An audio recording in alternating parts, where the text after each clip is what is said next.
আলুর পকোড়া খেতে চাও? তাহলে এই ভিডিওটা পুরো দেখে নাও। আর এখানে দেখো আওয়াজটা কি সুন্দর ক্রিস্পি হয়েছে। তো এটা বানানোর জন্য আমি কি কি করলাম সেটা তোমাদের সাথে শেয়ার করছি। তো চলো দেখে নাও তোমরা। এখানে আমি নিয়ে নিয়েছি 2টো মিডিয়াম সাইজের আলু আর 2টো পেঁয়াজ আর 4টে লঙ্কা। তোমরা লঙ্কাটা নিজেদের ইচ্ছে মতো নিতে পারো, যে যেমন ঝাল খেতে পারবে সে সেরকমভাবে নেবে। আমি বেশি ঝাল খেতে পারি না, তাই আমি কম লঙ্কা নিয়েছি, তোমরা চাইলে বেশিও নিতে পারো। তো এখানে আমি আলুটা গ্রেট করে নিচ্ছি। আমি 2টো আলুই গ্রেট করে নেব, তারপর তোমাদেরকে দেখাচ্ছি। এখানে আমি পেঁয়াজটা বুনিকে কুচি করতে বলে দিয়েছি। এখানে দেখো আমার আলুগুলো গ্রেট করা হয়ে গেছে। আর এটাকে আমি 3 থেকে 4 বার মনে হয় ধুয়েছি। তো তোমরাও ভালোভাবে ধুয়ে নিও, যতক্ষণ না সাদা হচ্ছে জলটা ততক্ষণ ধুয়ে নিও।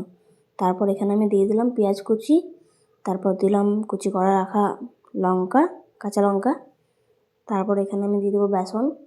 তো একটু দিলাম, তারপর মনে হচ্ছে কম হচ্ছে, তখন আরও একটা দিয়ে দিলাম। তোমরা তোমাদের অনুযায়ী দিবে, মানে যতটা বানাবার ইচ্ছা থাকবে আর কি। তারপর এখানে দিয়ে দিয়েছি নুন, সেটা দেখানো হলো না। তারপর দিলাম হলুদ, তারপর লঙ্কার গুঁড়ো দিলাম, শুকনো লঙ্কার গুঁড়ো। তারপর এখানে মেখে নিলাম এটাকে একটু একটু জল দিয়ে। এবার কড়াইয়ে তেল দিয়ে দিলাম। কড়াইটা আগেই চাপিয়ে রেখেছিলাম, গরম হয়ে গেছিলো। তারপর তেলটা দিয়ে দিলাম। তো এখন তেলটা গরম হওয়ার পালা। তেল গরম হলে পকোড়াগুলো দিয়ে দিতে পারবো। তো এখানে দেখো বলতে বলতে তেলটা গরমও হয়ে গেছে, দিয়ে পকোড়াগুলো দিয়ে দিচ্ছি আমি। এই দেখো সব পকোড়াগুলো দিয়ে হয়ে যাচ্ছে, একটা একটা করে দিয়ে দিচ্ছি।